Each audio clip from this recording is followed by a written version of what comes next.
तो आज का हम लोग का टॉपिक है meaning and definition of economics. तो अर्थशास्त्र का अर्थ और परिभाषा हम लोग जानेंगे। तो अर्थ में आप सबको मैं 2 एग्जाम्पल दूंगा और परिभाषा में 3 एग्जाम्पल, ठीक ना। तो अर्थशास्त्र का सीधा सीधा मतलब अर्थ जो निकल के आता है वो है, अर्थशास्त्र 2 शब्दों से मिलकर बना है, अर्थ और शास्त्र। अर्थ और शास्त्र, अर्थ का सीधा मतलब होता है कि धन, और शास्त्र का मतलब है अध्ययन करना। तो धन से संबंधित अध्ययन करना ही अर्थशास्त्र कहलाता है। ये फर्स्ट एग्जाम्पल हुआ। और दूसरा, इसको आसान भाषा में इसका मीनिंग को, जब अर्थ को हम लोग समझेंगे तो इस तरह से हम लोग समझ सकते हैं। अर्थशास्त्र को दूसरा भाषा में इस तरह से हम लोग समझ सकते हैं कि अर्थशास्त्र वो विज्ञान है जो सीमित साधनों से और सीमित आवश्यकताओं को मतलब कि पूरा करते हैं। इसी को हम लोग अर्थशास्त्र कहते हैं, ठीक ना। तो हम लोग का जो मनुष्य का जो इच्छा है वो है अनलिमिटेड है। आवश्यकता है जो है हम लोग का मनुष्य का मतलब वो अनलिमिटेड है, और हम लोग के पास जो रिसोर्सेस है वो लिमिट है। फॉर एग्जांपल, इसको हम लोग इस तरह समझ सकते हैं कि आपके पेरेंट्स जो फादर है वो 10,000 मंथली कमाते हैं, और 10,000 में से मतलब वो सारे कुछ मतलब वो नीड्स को पूरा करते हैं जितना मतलब हो सकता है। अधिकतम संतुष्टि वो प्राप्त करना चाहते हैं, जैसे कि बिजली, पानी, राशन, गैस, और बच्चों को ट्यूशन पढ़ाना, और फिर भी मतलब हेल्थ इशू, फिर सेविंग करना, फिर फैमिली का मतलब वो सब मतलब बहुत सारा खर्चा है। तो हम लोग के पास जो रिसोर्सेस है वो 10,000 ही है, ठीक ना। और उसमें हम लोग का जो आवश्यकता है, क्या 10,000 में ही मतलब हम लोग का आवश्यकता पूरी हो जाती है? पूरी तो नहीं हो जाती है। तो इस तरह से मतलब 10,000 में ही हम लोग को मतलब कि हम लोग चाहते हैं कि अधिक से अधिक संतुष्टि प्राप्त करें, ठीक ना।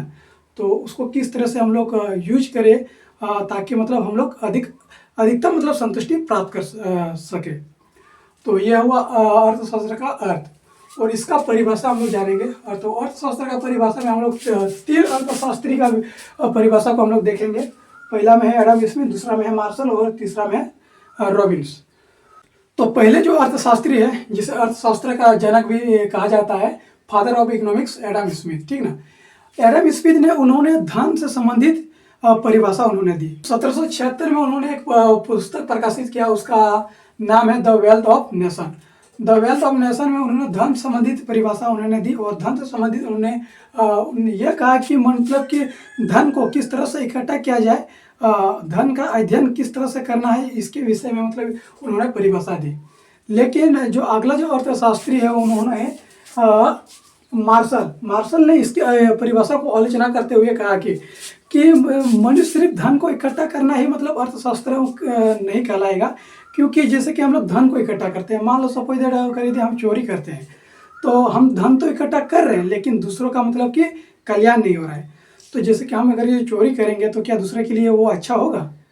मेरे लिए धन तो इकट्ठा हो रहा है लेकिन दूसरा का मतलब वो हाय हो रहा है, उसका मतलब निराशा कर रहे हैं। तो इस प्रकार से उन्होंने आलोचना करते हुए कहा कि उन्होंने मार्शल जो है उन्होंने मानव कल्याण से संबंधित उन्होंने परिभाषाएं दी।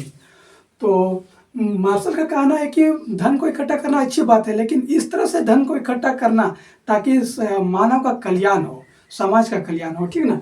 तो ये बहुत अच्छी बात है कि धन इकट्ठा करते हुए मतलब दूसरों की भलाई करते हुए मतलब कि धन को इकट्ठा करना चाहिए।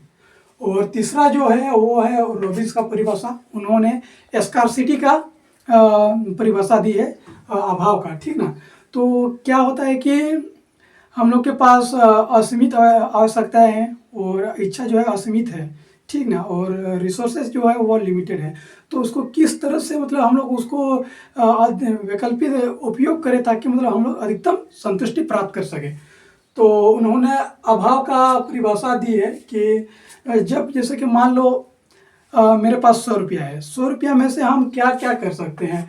मान लो पहला है उसको खा के ख़त्म कर सकते हैं, दूसरा है उसको कुछ मतलब अच्छा चीज़ मतलब एक किताब ले सकते हैं, या फिर हम मेला में घूम करके मतलब उसको ख़त्म कर सकते हैं, या कहीं भी मतलब उसको यूटिलाइज करके मतलब उसको ये कर सकते हैं। तो बेटर ऑप्शन और ज़्यादा ज़रूरी कौन सा लगता है हमें, उसको मतलब हमको यूज करना चाहिए ताकि मेरा भी लाभ हो, ठीक ना। तो इस प्रकार से मतलब कि वो उन्होंने चयन की प्रक्रिया मतलब समस्या उत्पन्न हो जाती है, चूज करने का प्रॉब्लम यहाँ पर खड़ा हो जाता है, क्योंकि हम लोग के पास जो है रिसोर्सेज जो है वो लिमिटेड है और हम लोग का जो वांट्स है वो अनलिमिटेड है। तो इस प्रकार से हम लोग चयन की प्रक्रिया मतलब पैदा हो जाती है, कि क्या करना चाहिए और क्या नहीं करना चाहिए। जो ज़रूरत वस्तुएं है वो मतलब कि उसको पहले करना चाहिए, और जो बाद में कर सकते हैं वो उसको बाद में करना चाहिए। तो इस प्रकार से मतलब कि चयन की प्रक्रिया मतलब समस्या यहाँ पर उत्पन्न हो जाती है, और मनुष्य यही पर मतलब कि इसी समस्या में मतलब उलझे पड़े रहते हैं कि क्या करना चाहिए। क्योंकि कई बार क्या होता है ना कि मेरे पास 100 रुपया है, और जो ज़्यादा ज़रूरतें वस्तुएं हैं वो ना खरीद कर दूसरा वस्तुएं खरीद लेते हैं, और बाद में मतलब कि ज़रूरतें पड़ जाती है, उस टाइम मतलब हम लोग के पास पैसा नहीं रहता है। तो इस प्रकार से समझने का प्रयास किए। आई होप, मैं आशा करता हूँ कि आप सब समझ गए होंगे, और जहाँ भी आपको डाउट लग रहा है वहाँ पर आप लोग पूछ सकते हैं, और नेक्स्ट मतलब कि आप लोग का क्वेश्चन का जवाब नेक्स्ट वीडियो में आप सबको देंगे, ताकि अच्छे से हम लोग का मतलब कंटिन्यू चलता रहे, ठीक ना। तो ठीक है, बाय।